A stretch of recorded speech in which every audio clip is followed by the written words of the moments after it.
Hi, I'm Scrapping Amy. Welcome to One Mommy Scrapping. Today I have Stamp With Me, which is a twice a month series where my friends and I show you how to use your stamps on your layouts. Now, I have a lot of stamps as a card maker too, and I've really started noticing I am enjoying pulling those stamps together and making my own die cuts. So this is a Catherine Puller stamp set that I have labeled as Giggles because that's what it's called on here, but it's also called Perfect Reason, like on scrapbook.com. I'll have a link down below. But I use this stamp set with the matching dies to create all of these, not those yet, I'll talk about those in a minute, to create all of these flowers. So these are the flowers I'm going to be using, and I just realized I skipped one die color. I need my blue in there. There we go. So for these big ones, I used this in the outer one using Plastic Flamingo and Sugar Plum. For the inside rim, I used Ballet Slippers with a little bit of Pink Flamingo. And then for the yellow centers, I used Sunflower and Carrot. Now, if you'll notice, this one looks a little different because I didn't think about doing like a little bit around the edge of each stamp until after I did the yellow center of that one. I'm like, oh, that would look good. So this one I am likely not to use, but I have it just in case. For these stamps, which is this one right here, this is not a layered stamp, but I simply used Moonstone and I think it was Sugar Plum on that. I think Sugar Plum is on all of these. It might be grape soda. I can't remember. It's a very pale purple, but I like the different color variations. For these flowers, I used this stamp with that center, and I stamped in grape soda, did edging in Sugar Plum, and then the centers are, oh, I forgot, I realized I did two different shades of yellow for that one too. The centers I did in Butter, and then I did outside the edge in Sunflower. And then these leaves I did with Jalapeno. I went ahead and stamped these leaves, or not stamped. This is not stamping. This is die cutting. I die cut these leaves. This is just, I think this was like $1.50 on scrapbook.com. And I just wanted a basic leaf shape. And I've never used it. I've had it for over a year. But I wanted to incorporate some stamping, and it didn't quite go perfectly. But I ended up using this stamp here because the stem of this, the curve matches really well. And I actually got it lined up perfectly on that one, not so much on these two. But you know what? I'm actually not too worried about that. I'm planning on inking the edges of these either in peeled paint or Mode Lawn Distress Ink because I think that will help kind of highlight the edges and stuff, which is what I want to do. So now that you have seen the stamping that I have done, let's go ahead and get to the layout. All right, so my layout today is going to be using Chamel's Never Grow Up collection. I am scrapbooking 2 3x4 photos of my daughter playing on the swing set, and she's 11, so I know that things like playing on the swing set will be ending soon. The background paper is called Fly Free, and then my title is going to be that Never Grow Up card from the paper called Forever Young. I've pulled a bunch of scraps, and I'm going, well, and a couple full sheets also, and I'm going through and trying to decide which ones I want to use. The background color are these stripes, which has the dark blue with some aquas and pinks and a purple and a teal. So I'm trying to keep within that color family. Now I know my stamps have the yellow on them. That doesn't bother me too much since the real focus I like are the petals to me. So you'll see some other colors kind of pop in a little bit, but I'm not worried too much. So I'm making 4 mats. The first mat is this pretty that aqua and teal and white diamond one, which is called Past Bedtime. Then there's one that has marbles on it, which is called Let's Play. I have a purple layer, which I love that purple paper. It is so pretty, called Grow Wild. And then the largest layer at the very bottom is called Flower Meadow. Now, I do end up using the flip side of Let's Play for this pink strip because when I made it and did this mat, I didn't do it very messy like I like to. I kind of kept it a little together because there's a lot going on this page. But I didn't like that the marble paper was layered right on top of the floral paper. I like to kind of have a bright colorful layer, then something that reads more of a neutral, or not neutral, reads more of a tone on tone or a solid. and flip-flop them back and forth that way. So there I am adding that little pink strip, which will pull some pink into that side of the layout. And then also kind of break up that pattern on pattern. Now, I was going to end up doing a section of a section of pattern paper to create a horizontal element for my shelf. And I realized though that I have all this washi tape. I really need to use my washi tape more. So one of these is the one I'm using right there, says happiness, and I kind of split it up so you could actually see a complete word of happiness. And it ends up, by the time I'm done, you're actually still able to see those two on the right. And then I also pulled one, which is the clouds from Chamel's collection, Head in the Clouds. I grabbed my 2-inch foam tape from scrapbook.com. That stuff is amazing. Let me tell you, if you have not tried the scrapbook.com foam tape, do it. I got some cheap stuff from Amazon years ago when I started doing card making, because I was like, no, I don't need to do that 3M stuff. No, it's too expensive. You know, I'm on a budget. Fine. Let me tell you, I am really enjoying the better quality stuff. It's awesome. So I decided I ink everything. Very rarely do I never not ink. And I did the photo mats and the title card all in my black soot from Distress Inks. And then I was like, I don't want to don't want to ink the flowers with black. And I decided to go ahead and ink them with Wilted Violet Distress Ink, which is a really pretty purple. Now, I have that extra flower. When I inked that flower that didn't quite match the rest, it really pulled in that purple, and I ended up using it at the bottom. So I wanted to create a little element. So I grabbed some of my little paper scraps, and these are the Let's Play scraps with the marble and the pink, and I decided to fishtail them, and this is kind of going to create a little bottom cluster.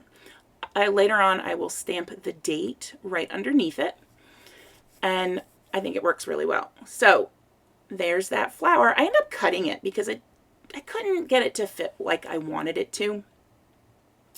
And you saw me peel stuff up there. And I forgot to comment on it, but when I was peeling up my photos off my paper mat trying to fix them, you saw that I ripped it.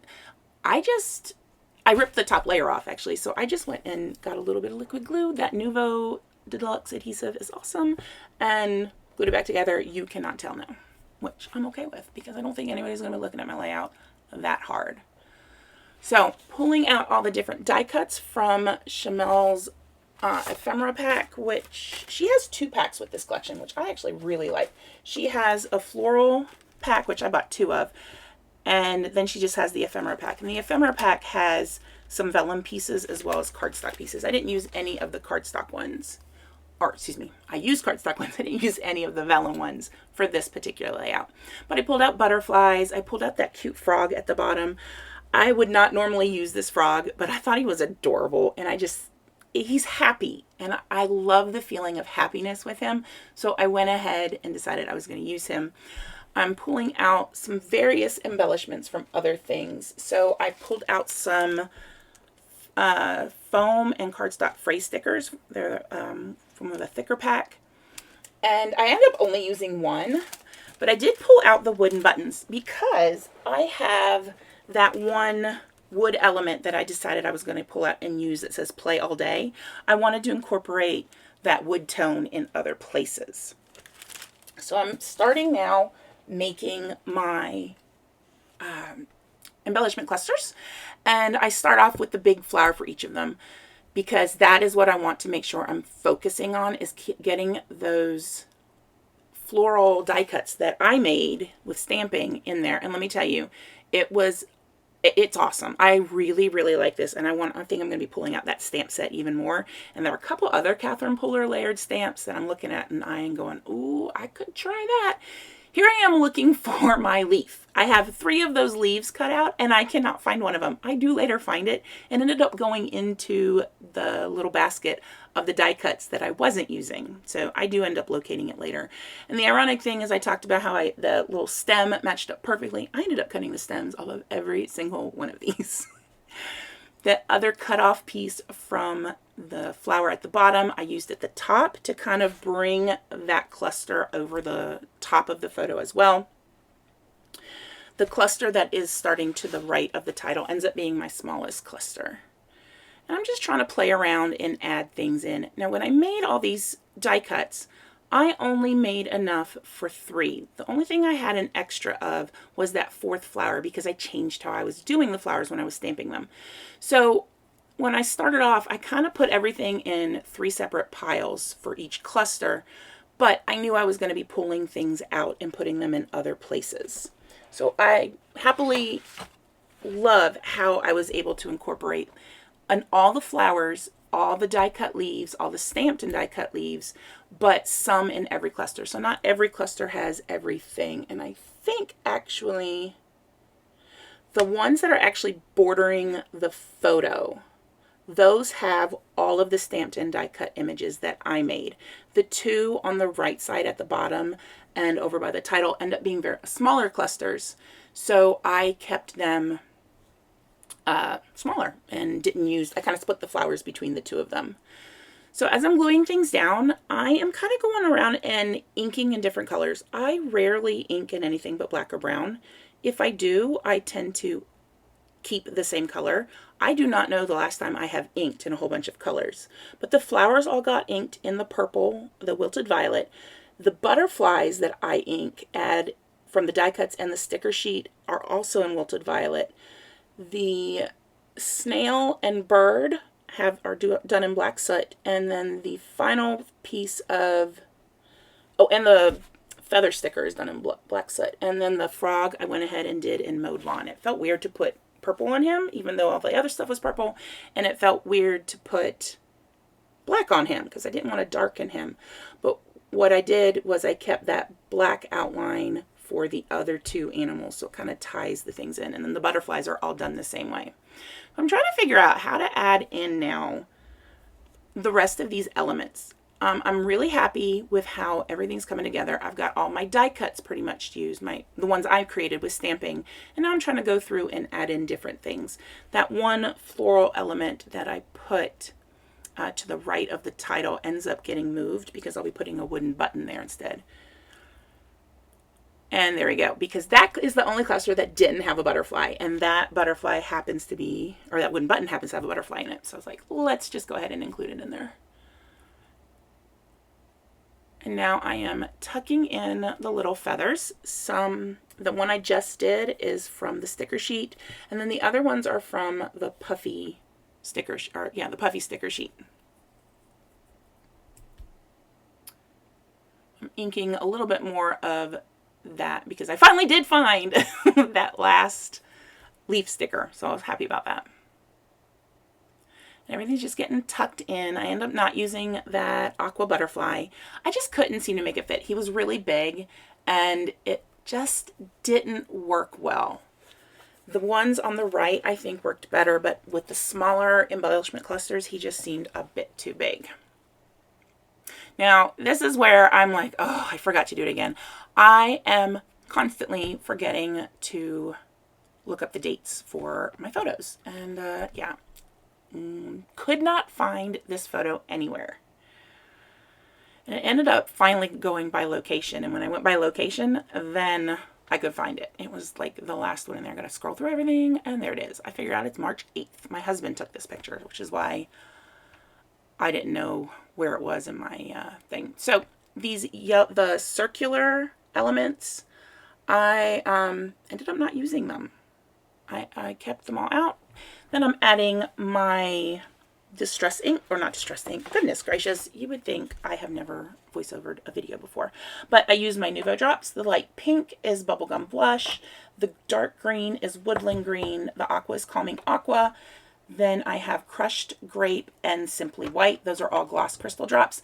And I end up running over to the my setup, my display case of these, and I end up grabbing also the Morning Dew, which is clear. It is a crystal drop, but it is the only clear one, so I tend to store it with my jewel drops. But I decide to use that clear on all of the flowers, and then I kind of almost like morning dew.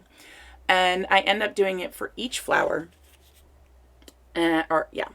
And some of them have more than one dot, and some of them just have the one on it. But I kind of like how it turned out. It's just a little bit of added shine. Now, there ended up being a little bubble in that top one, and I just grabbed a pin and popped it.